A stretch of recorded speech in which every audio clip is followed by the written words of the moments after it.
Okay, so as Dennis said, I just interrupted meditation retreat down at our retreat centre in Jhana Grove to come and give this talk this evening. The retreat finishes tomorrow evening, and so obviously my mind has been full of talks on meditation, and so I thought I'd drag one of those talks out and recycle it today. Recycling is all the rage. But not just to recycle it, because it's an interesting aspect of how, not just to meditate, but just how to let go of difficulties in your life. This is the talk on the 4 ways of letting go. And this is straight from a Buddhist teaching, in fact the first teaching of the Buddha is part of that teaching.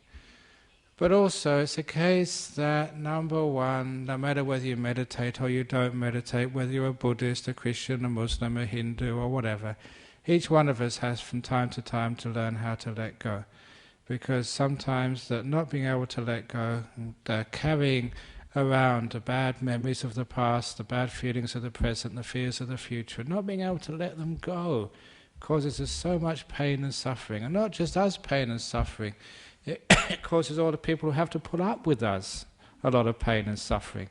So at the very least, for the compassion of your family and the people you work with, please train your mind to be able to let go, to be peaceful and happy. And so that's one of the reasons I decided to be happy, out of compassion for all the people who have to put up with me. That's a very good reason.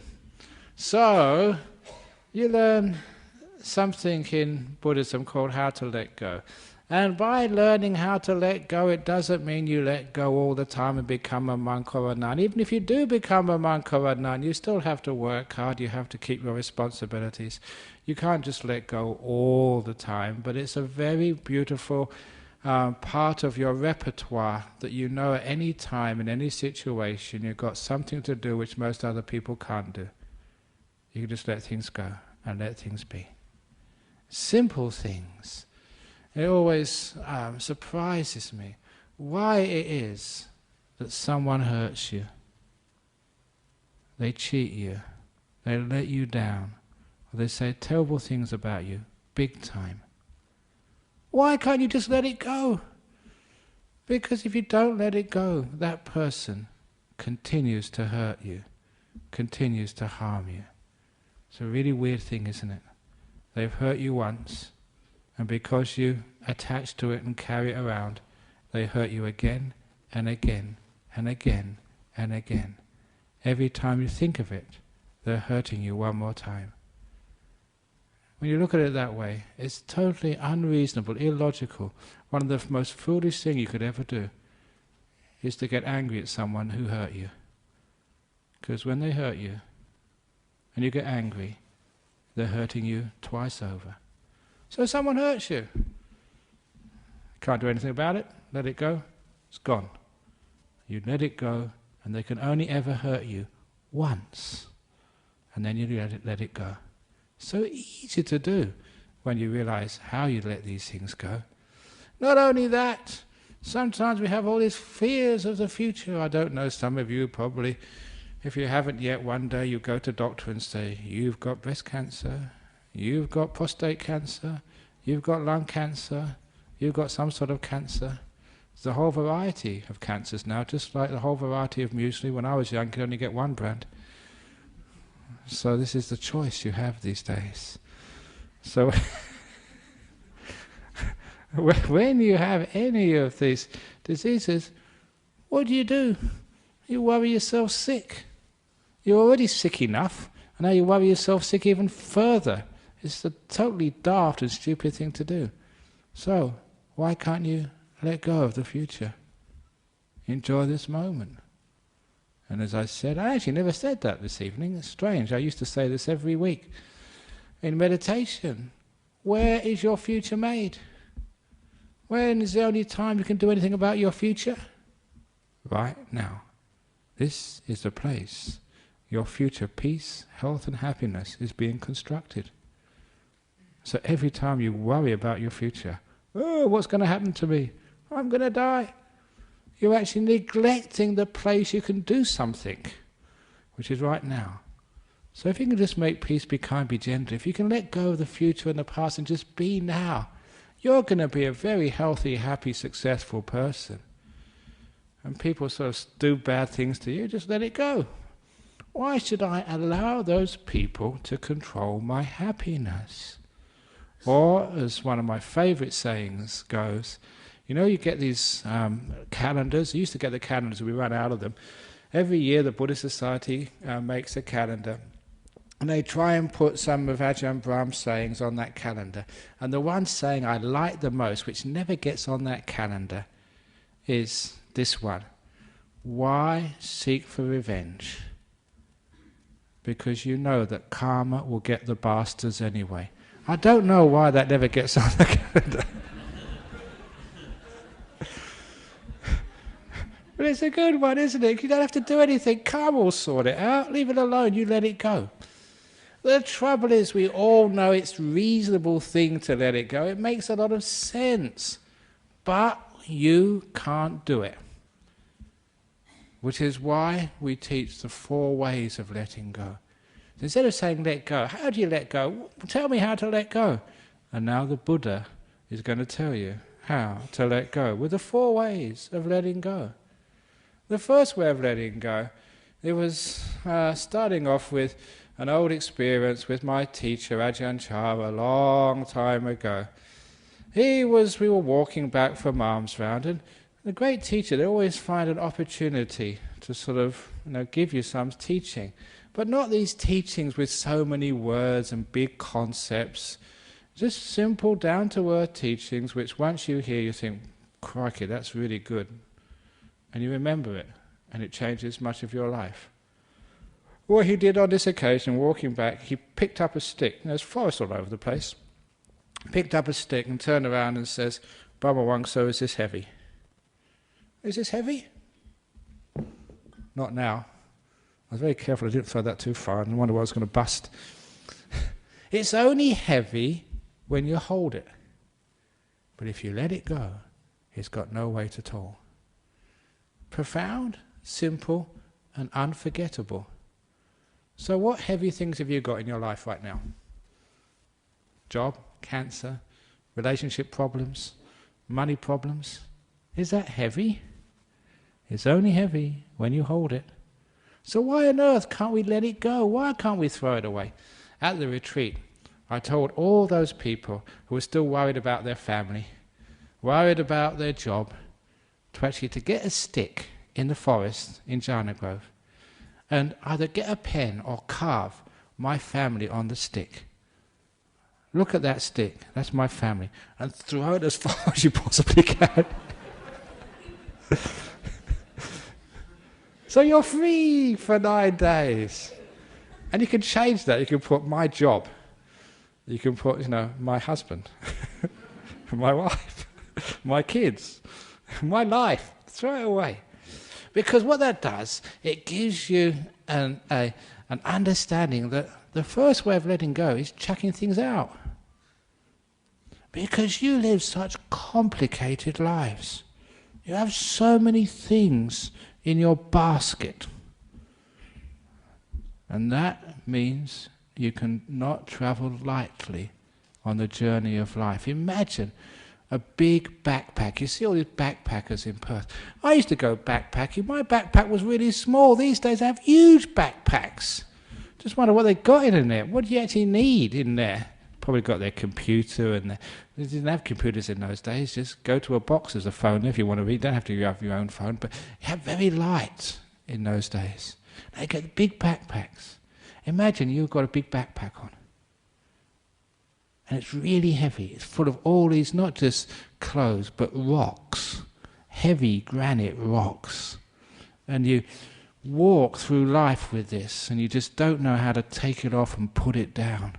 You're going to get very tired. You're going to get very sick. And you're going to have no happiness at all. You're going to be so grumpy because every moment of your life you're exhausted. Do you feel exhausted? In your mind? Why? Because you've been carrying too many things in the backpack around your mind. So we actually look in that backpack. What can I throw away? And this is the first way of letting go. See what you can jettison, see what you can throw away. It's amazing. You can throw away many, many more things than you could imagine. And nothing goes wrong. If you throw away all this concern about your future and past, actually nothing goes wrong. That's the first big stone to get out of your backpack and throw away. I don't know about your history. Has it been a good history or a bad history? I haven't got a clue, because I threw my stone out a long time ago. So you're free of your past. The past is a prison. It's a cell with an open door. You can walk out any time you like. But a lot of times, just like people who've been in prison a long time, they're just a bit afraid of leaving. They've been used to that prison cell. So much so, it's hard to walk out. But once they have the courage to let go of the past, just like the prisoner walking out for the first time, freedom. I feel so good and so happy. This big burden, this big pain, this big rock, I've let go of. Isn't that wonderful? So, see if you can look at your past. Even get a stick in the forest, write my past on it, and throw it as far. Even better, get a rock, spray paint past on it, and throw it in the river, and let it sink with no trace left behind. And then imagine how free you feel. You know, you can do this, you can let go of these things. But when we don't have the courage to let go, the first way of letting go with throwing things away is have someone convince you it can be done and it's good to do. A lot of times we think we shouldn't. A lot of times we think we can learn from the past. You don't learn from the past. You actually get a lot of pain from the past. You learn much more from letting go of the past than you do from keeping the past. So we just allow it just to disappear. And as for the future, what might happen next?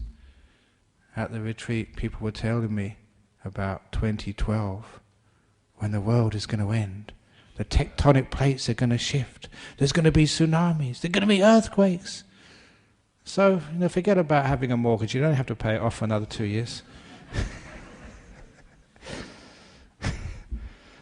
Of course it's not going to end in 2 years' time or whatever it is. You don't think about that. In fact, I saw in Indonesia, people were talking about it, even in Indonesia, in the islands over there. And I said, look, I volunteer my monastery and the whole Buddhist society of Western Australia with all its assets against your house. I'll bet.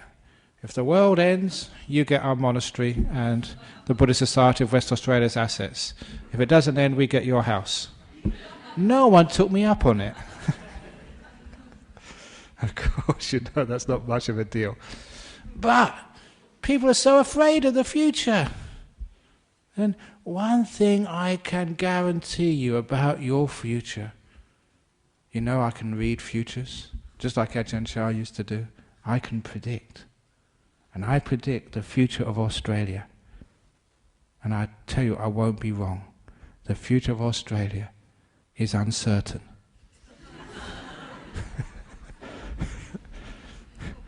That's not just a joke. That actually shows you that you cannot know what's going to happen next. Any time in your life, you just know, you don't know what's going to happen. Your life has been so surprising. It's gone in directions you could never have predicted, each one of you. And that's just the uncertainty of our life. So let go of the future, throw it away. So what we're doing is we're letting go by throwing things out, seeing what we can jettison, see what we don't really need on our journey. And then next thing you can do is throw away this complaining mind. Look, dogs are barking again. How many times do they bark? Should we do something about these dogs? You can't. That's what dogs do. They bark. That's their nature. So throw away all this complaining. Thank you. No. I've finished now. You can stop barking, dogs. Same as your husband. Sometimes you want to throw your husband away. That's what husbands are like. That's what they do. That's what wives do. That's what kids do. I was on this aircraft, many aircraft flying all over Indonesia, and they always have these kids, bah, bah, bah, all the time in the aircraft. And sometimes I think, can we not open the door and throw them out? But I can't do that because I'm a compassionate monk. But instead of throwing the baby out, what you do is you throw your complaining out the window. Stop complaining, let go of that. So I look at my mind, and you've got this what we call fault-finding, complaining mind. You know what that type of mind is. That fault-finding, complaining mind can drive you nuts. There's always something wrong. Buddhist society, there's always something wrong with this place. Like today, we didn't have the right tea. I mean, that's not good enough. If there's not the right tea next week, Dennis Shepherd, President, I'm not coming ever again. No, of course you don't think like that, because that's just a complaining, negative mind. And it doesn't get you anywhere. Even if you do get the right tea, someone will drink it before I get to it, so who cares? So the point is, just let go of your complaining mind. Throw it out. Has that ever got you anywhere? And you look at that complaining mind, it just drives you nuts and makes you a really terrible person to live with. So it's nothing else. You can see, I don't want this. Literally, throw it away. It's as easy to do as that. It's letting go of the negativity. And letting go of all this stupid thinking we do. Not only the negative thinking, but even some of the positive thinking. Because we think far too much, and that stops us getting any peace in life. Whenever you're thinking about life, you can't enjoy life. You're just listening to the commentary. You're reading the book about life. The thoughts and ideas in your mind. You're not really enjoying the real thing. That's why there's this old simile, it's an old meditation story of Lao Tzu. Every evening he would go on a walk, and he'd choose one of his disciples. Only one could go on a walk with the great master. But there was a golden rule.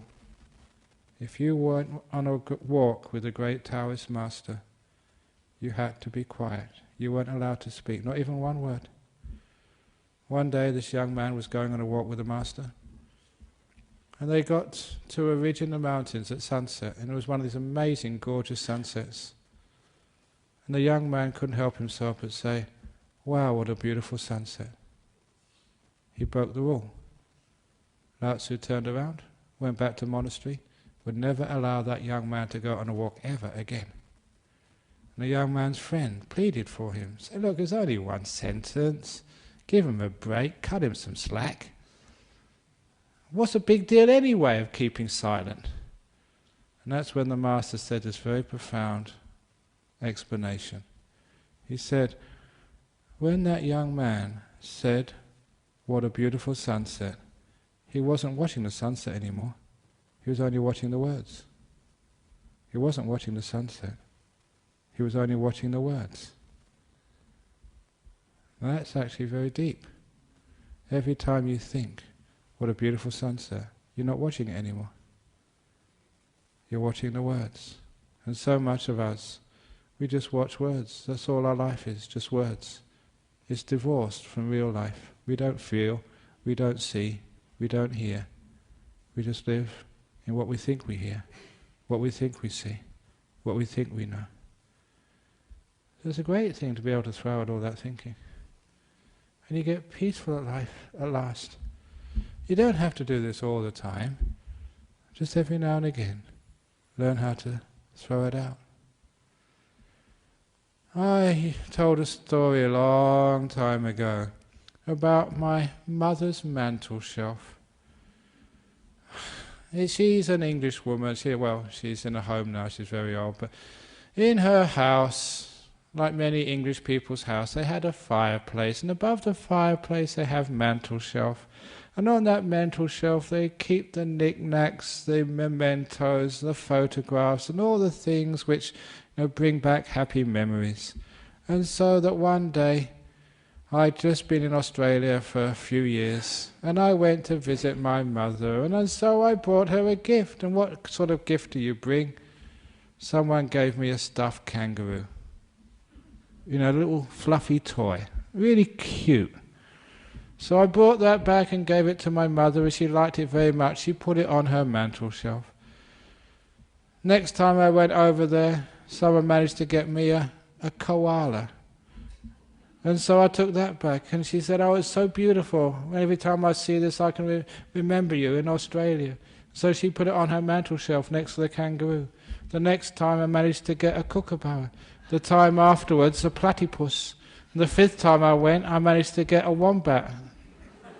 The trouble was, the wombat was so big, she tried to put it on the mantel shelf and all the other ones fell off. And she spent about an hour trying to balance it on her shelf, and everything else fell off. I said, "Why didn't you throw those other things away?" She said, "No, these are nice, they remind you of me. And you had so much rubbish on that shelf." And I said, "Mother, this is like the person, they get one more thing in their head, they have nervous breakdown. Your mantel shelf's having nervous breakdown." That's what happens. We collect so many thoughts and so much stuff. So if that was my mantel shelf, every time if I got a kangaroo, I'd just put that on. Everything else would be clear. And the next time someone gave me something else, I'd throw that one away and get something new. So one thing at a time in your head. And then your mantel shelf inside your brain never ever has a nervous breakdown. That's what I always do. I have all these jobs which I'm supposed to do. And I've just been on this teaching tour of Indonesia, all over the place. And I'm also spiritual director of Buddhist Society of West Australia, abbot of Bodhinyana Monastery, look after the nuns' monastery at Dhammasara, spiritual advisor of the Buddhist Society of South Australia, spiritual advisor, patron of whatever, Buddhist Society of Victoria, the director for Wat Buddha Dhamma in Sydney, spiritual patron of Bodhikusama Meditation Centre, director of Brahm Education Centre in Singapore, spiritual patron of Buddhist Fellowship in Singapore. What else am I doing? Oh, it's vice chair of the Australia Sangha Association. A few other things. I missed out a few. What is it? I forget now. Anyway, I've got all these jobs. But I only do one at a time. So when I'm sort of here in this building, I just put Buddhist Society of Western Australia on my mantel shelf. And that's all I am. And then as soon as I leave, I throw that away. And then I'm just teacher at Jhana Grove Meditation Retreat Centre. And that's the only thing on my mantel shelf. And as soon as I leave that and go back to Bodhinyana Monastery, I throw that away. Now I'm abbot of Bodhinyana Monastery. I just got one thing on my mantel shelf at a time. That's why you're sane and peaceful and happy. So throw things away and only keep one thing, the present moment, what's happening now. That becomes the first way of letting go. Learning to throw things out. And stop keeping so much. Especially don't keep the past or the future. Second way of letting go is just learning what freedom truly is. And this particular story is an anecdote when one of our monks, when I was too busy doing all these other things, we used to go teaching in prisons, but another monk started teaching in prison. And when he started teaching in prison, it was in Casuarina prison, one of the top security jails. After a while, the prisoners there said, "Can you stay back a bit longer? We want to sort of talk to you, just find out about you." So he stayed back a little bit longer. They gave him a cup of tea and some chocolate. If you give a monk a cup of tea and chocolate, they're going to stay forever. So he stayed behind for a bit of tea and chocolate. And they started asking him questions about life in a Buddhist monastery in the West. "What do you guys do? Have you ever wondered what we do, in our monastery?" And so he said, "Okay, the day in the life of a monk, we get up at 4 o'clock in the morning." And just at that, the prisoners were aghast. 4 o'clock in the morning! Even in prison you don't have to get up that time. And the monk, he did actually make a qualification. He said, actually, it's voluntary. It's optional getting up at 4 o'clock in the morning, which is true. It's optional. You can always get up earlier if you want to.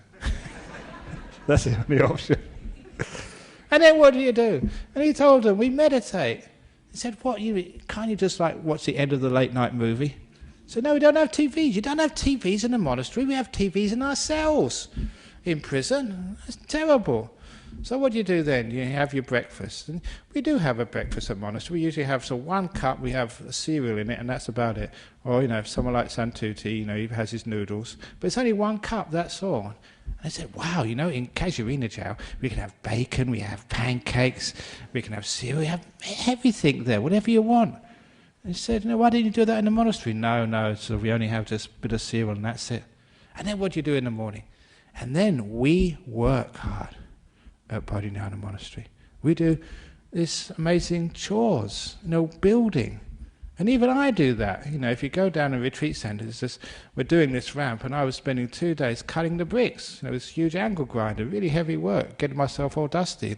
And I like some joining in when there's any concrete work. I tell the story once, was doing concrete work. When you do concrete work, even as the monk, you get it all splashed all over you. So, it's boys being boys, and I'm still a boy.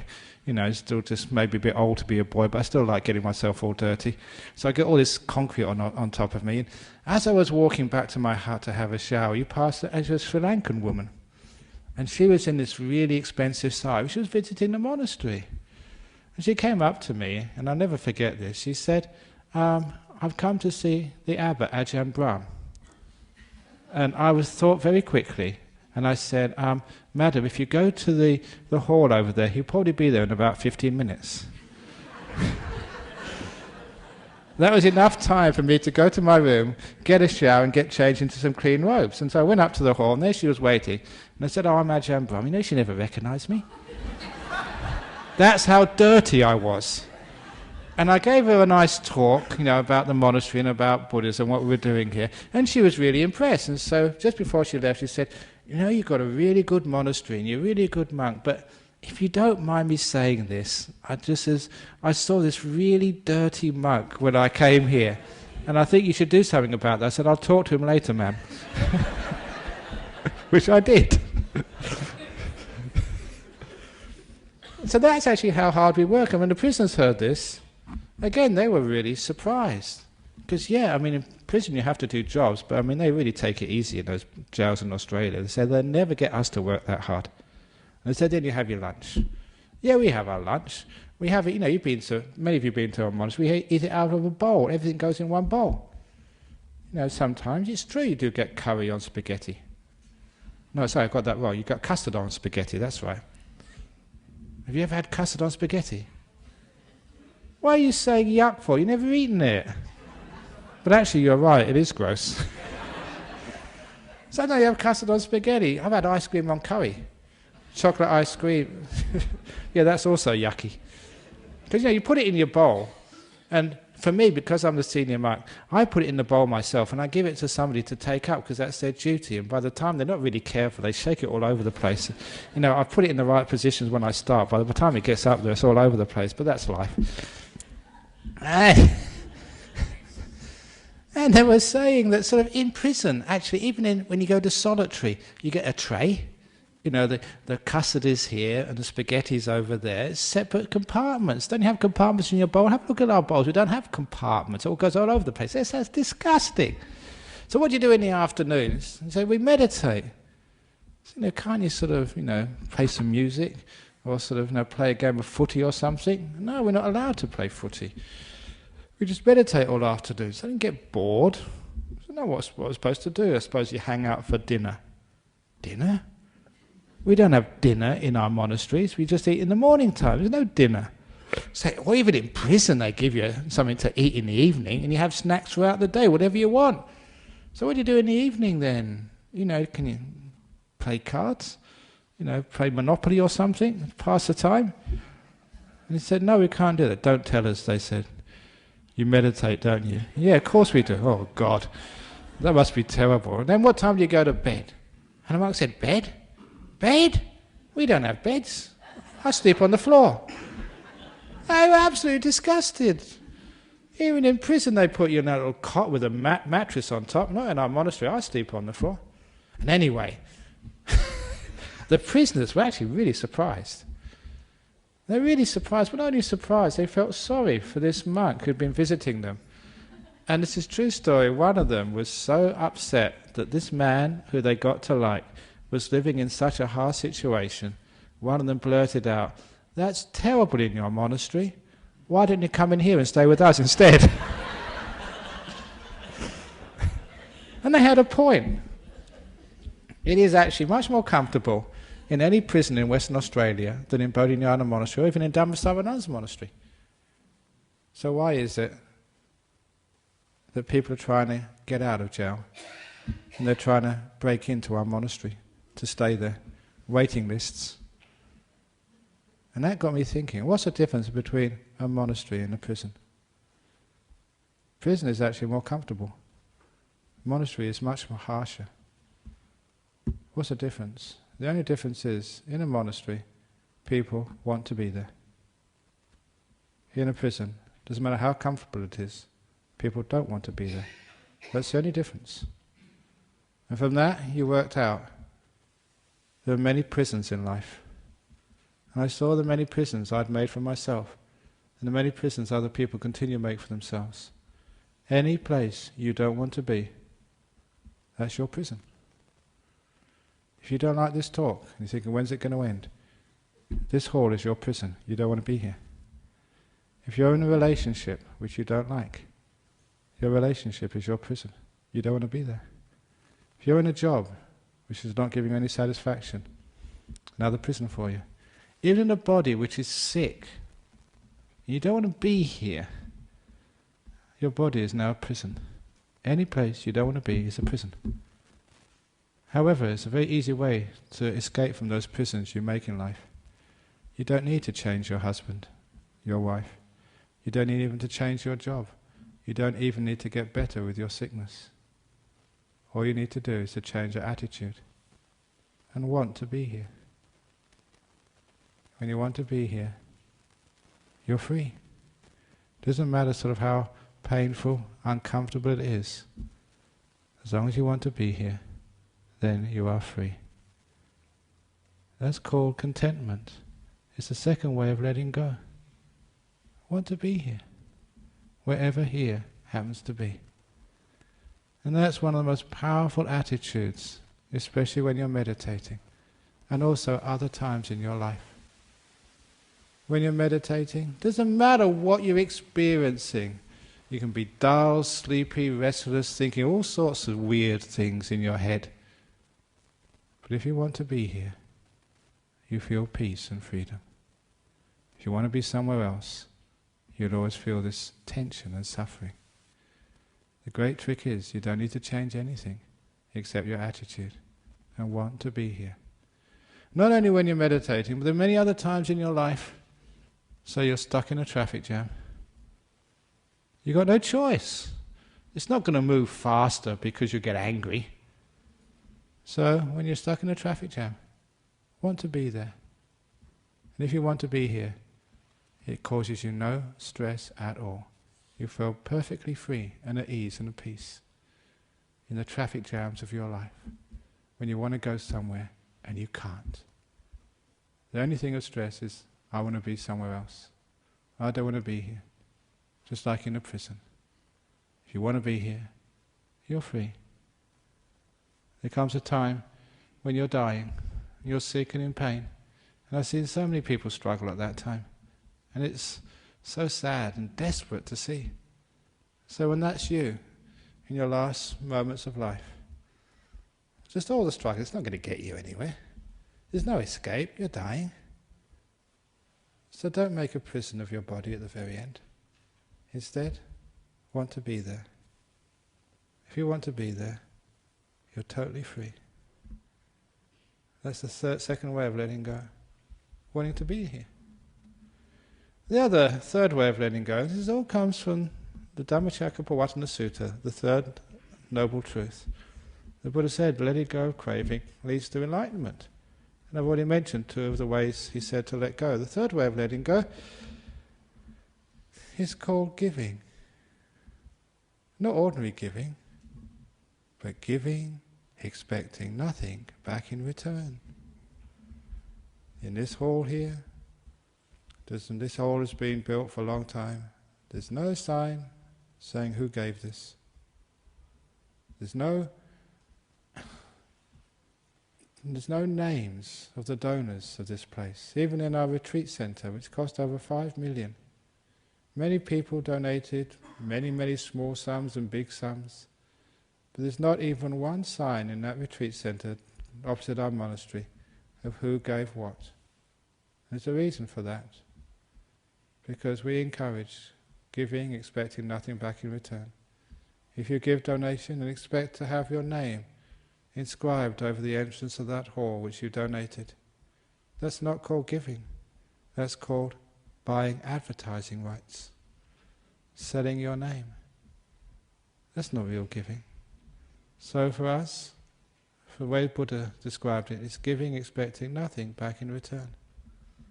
So what does that mean in letting go? When you get married and have a relationship, are you giving? Or are you expecting something back in return? Are you really letting go? Too often we expect things back in return, and that causes a huge amount of suffering in life, when our expectations never get realized. You'll find that much of your life is expectations being frustrated, being thwarted. All the things were promised to you when you were young, which you expected from life. How many of them have you reached and got? Mostly very few. When you get married, when you get your job, when you get out in there into the workplace, when you go travelling, you have so many expectations. And the more expectations you have, the less you can enjoy the trip, which is your relationship or your life. If you can go into a relationship, giving, expecting nothing at all, see what happens, you'll get a huge amount of fulfillment. Even when you meditate, those people who meditate expecting to get something, they're the ones who cause all the problems. If you want to get enlightened, if you want to get peaceful, if you want to get rid of your cancer, if you're doing it to expect something, there'll never be any peace for you. That's why, again, quoting Ajahn Brahm, he used to say, you meditate not to get something, not to attain things. You meditate to let go. It's an act of giving, expecting nothing back in return, of emptying, of letting go. And it's a beautiful way of living life. Whenever I give any talks, I don't expect anything back in return, and usually I don't get anything. No, even this evening, not the right cup of tea. I don't expect it anyway. Who cares? So whenever you do anything, you give it, you don't expect anything back. Sometimes people get quite surprised at that. There was somebody who rang me up once from here. It was a Polish lady, actually, I remember her. And she rang me up and said, are you giving a talk tonight? And I said, yeah, I'm giving the talk tonight here in this centre. And he said, how much do you have to pay to get in? I said, nothing, you don't have to pay anything to get in, you all know that. And she stopped a while and she said, you don't understand me. How much money do you have to pay to get through the door? I said, madam, you don't have to give any money to go through the door. You just come in and listen. If you don't like it, you can go out again. And then she paused again. She said, listen, how much dollar and cents do I have to cough up to come listen to your talk? I said, madam, you don't have to cough up anything. You don't have to pay any money to go in. You don't have to pay any money to go out. We don't give you sort of brochures and propaganda, which will ask you money afterwards. It's totally for free. You just come in and listen and you go out again afterwards. And then she paused. I always remember this pause, because I knew that she was really surprised. And then she asked with utmost sincerity, well, what do you guys get out of this then? She couldn't believe that you can do something expecting nothing back in return. You just give. That becomes such a beautiful way of living a life. To give expecting absolutely nothing back in return. Why? Because it's just a joy to give. I think I mentioned a few weeks ago here. Every morning when I'm having my breakfast, the cat comes up to steal my milk. So, usually I've got enough, but sometimes I go without. At least I have half instead of the whole, which I usually have. And so I give it to the cat. Do I get anything back in return for the cat? No. Licks this thing, it sniffs and goes away. Never says thank you, not even a meow from the cat. You know what cats are like, so proud. But anyway, who cares whether the cat sort of lets me pat it or stroke or whatever? I don't care, I just love giving. So you do give, expecting nothing back in return. You give to your cats and dogs and other people. Sometimes mothers give to their kids. They just want to give. They're not thinking of getting anything back in return. That's a beautiful way of letting go. So why don't you give to life? Give all your kindness, your love, your energy to life, expecting nothing back in return. And then you know what letting go is, and what the spiritual life is all about. It's not what I'm getting out of this, it's what I can give. And of course I've given my whole life to this. That's why I'm so rich. Not materially, but with happiness and health and peace. That becomes a third way of letting go. Giving to your partner, not expecting anything back in return. Giving to life, not expecting anything back in return. Giving all your energy to this moment, expecting nothing back. It's called the third way of letting go. Just no expectations. When you have no expectations, life becomes so interesting. You're not demanding anything, just life gives you so much. And usually it gives you what you least expect. And you have much more fun that way. You don't anticipate things. All the gifts of life come as a great surprise. I never expected that. Isn't that wonderful? Life becomes far more enjoyable that way. And the fourth way of letting go is called having the Teflon mind, where nothing sticks to it. So you have this beautiful experience now. Don't try and take notes and try and remember what's being said so you can make sure you act this way in the future so you can be a better human being. You don't need to try to remember. These things will just stick in your mind anyway. So don't try and collect things and allow things to stick to you. You have this beautiful moment. Enjoy it now, knowing it's going to go. So you can be free for the next moment to come. And then let that go too. And all the happiness and the unhappiness of life never stick to you. Which means you can always be free for the next moment. Not allowing the last moment to influence this one. You just flow through life. And again, collecting no mementos. Expecting nothing for the future. Someone says something rotten to you, it just goes right through you. As I say, while we have two ears, if you look very carefully, one says in, the other one says out. So that way, we don't need to keep anything. That way, all of the, even the happy moments, we can let those go too, because be careful if you keep the happy moments. That gives you so much expectations, so much comparisons, it means you can't enjoy the next moment. Have to let go of all the moments, happy and sad moments, of the past. So you've got this mind, this body, this life to which nothing sticks, which means you can always enjoy whatever's happening next, not allowing the past to stop you being free in the present. And that especially goes with all your knowledge and understanding. Sometimes when we learn something, it sticks to us, and it makes us so, if you don't mind me saying, conceited, that we cannot face the reality of the present moment. People with too much knowledge can never understand the truth of now. That's why, one of my other favourite sayings is never allow knowledge to stand in the way of truth. Never allow knowledge to stand in the way of truth. Knowledge is all that you've learned, all you expect to be. Which means when you expect something to be, when you know what it's all about, it means that that blocks you from seeing the truth and the uniqueness of what's happening right now. And too many people even know too much about Buddhism even, so they can never understand it.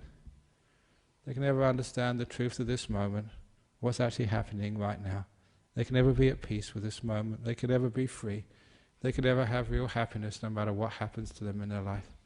And why? Because they always allow their knowledge to stand in the way of truth. So remember, all the knowledge is just the signposts. It's just the directions. It's not the real thing. And the last simile, an old simile but a great one. To understand what I mean by not allowing knowledge to stand in the way of truth, there was once a professor of philosophy here in Perth. Yeah?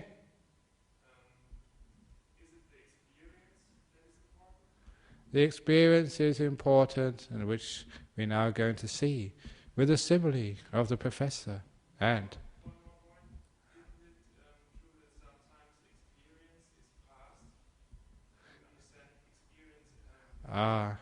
experience is past is when it's interpreted from the knowledge of your past.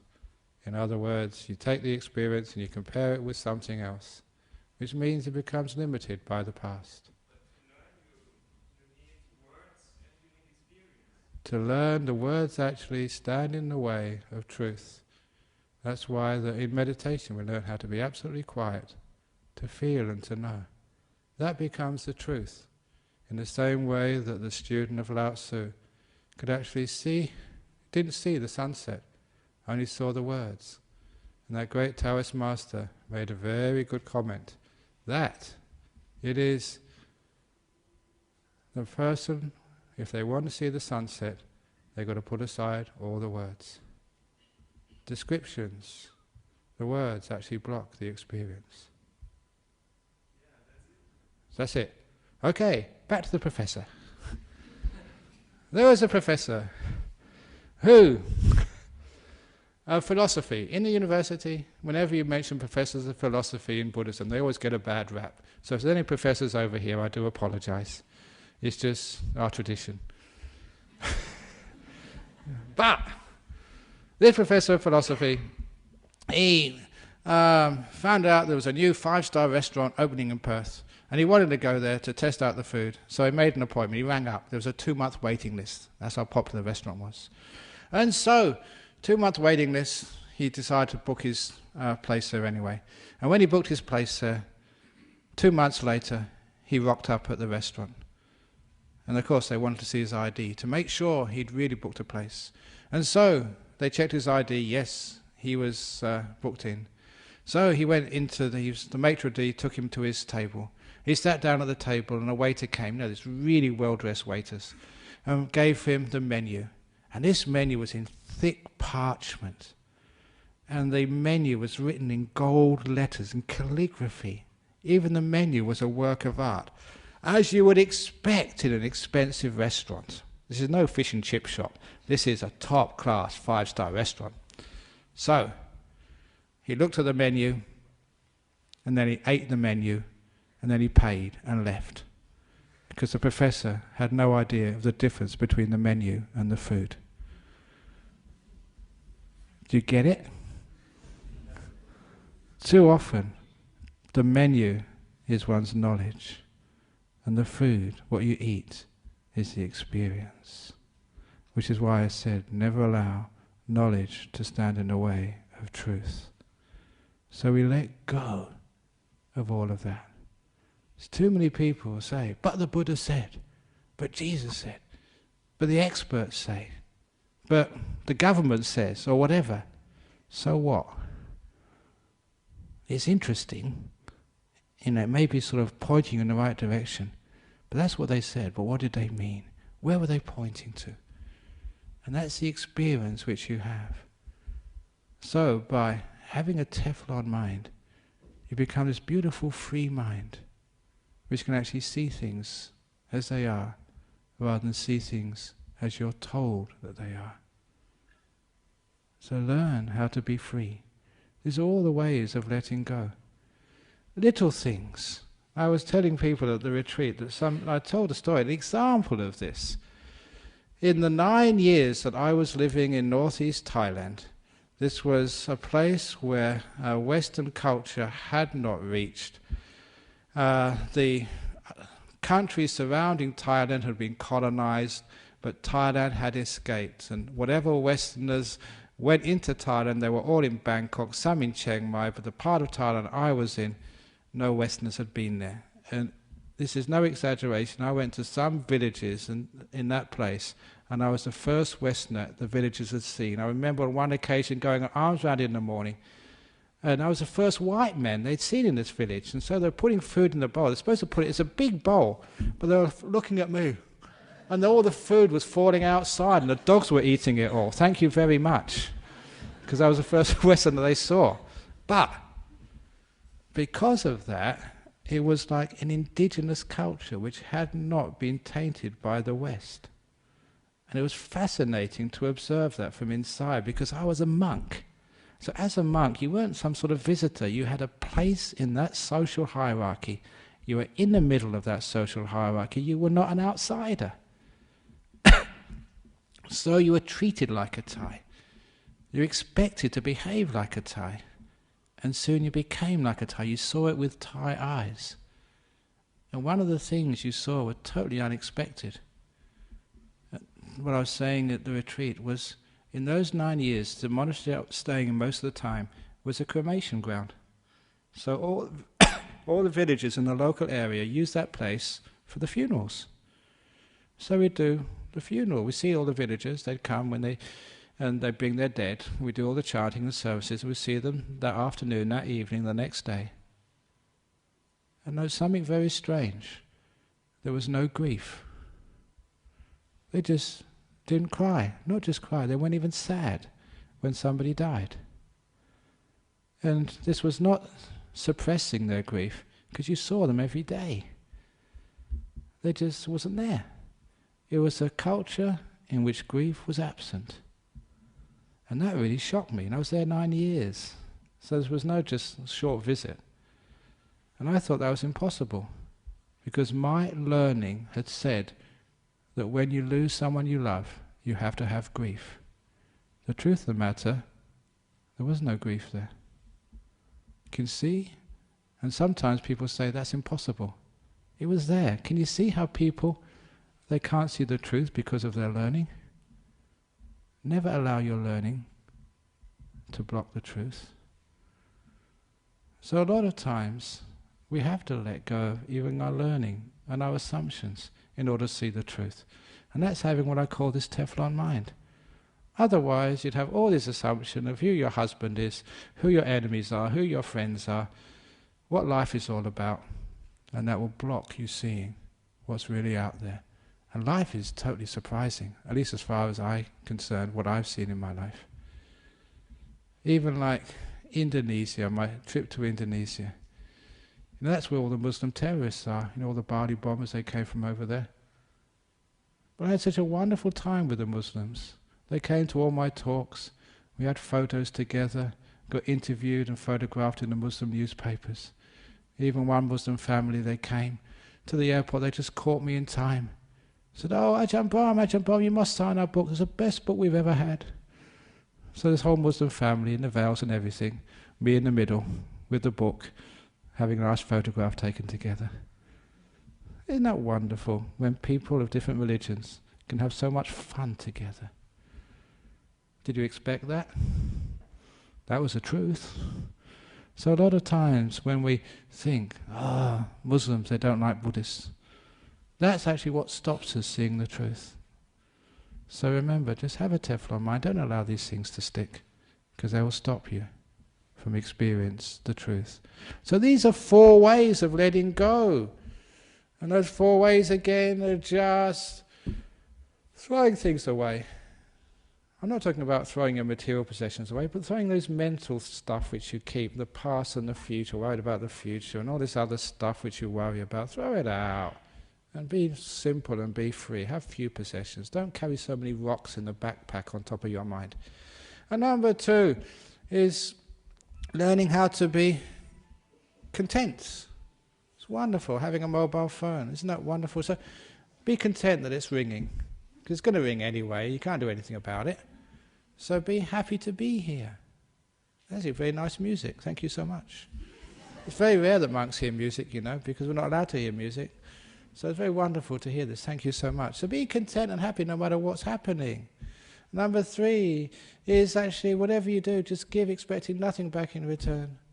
So I don't expect thanks. I don't expect anything back. So whatever you like this talk, that's your problem. I've just given my talk, I've done my duty, and that's it. So I don't expect anything back in return.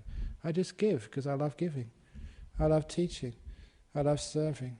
I love being kind and seeing what you need next. So that's my joy. So thank you for giving me the chance to teach. That's all I need. Nothing back in return. And that's beautiful, because then you're free with no expectations. And last of all, have a Teflon mind, which nothing sticks. So don't keep things, especially your thoughts, even your knowledge, so you can be free. And then you understand what letting go is. And if you can do that from time to time in your life, you find that most of the problems of life you can overcome. There was a time when you work hard, when you carry things, you do your duties and jobs. There has to be the time when you just put things down and let go. The problem is, as Westerners living in a Western world, or as Asians living in a Western world, we all know about doing things. We're very good at that. But what we don't know is how to put things down, let go and rest. So that's how to let go. The 4 ways of letting go. Thank you for listening. Thank you. I never expected that.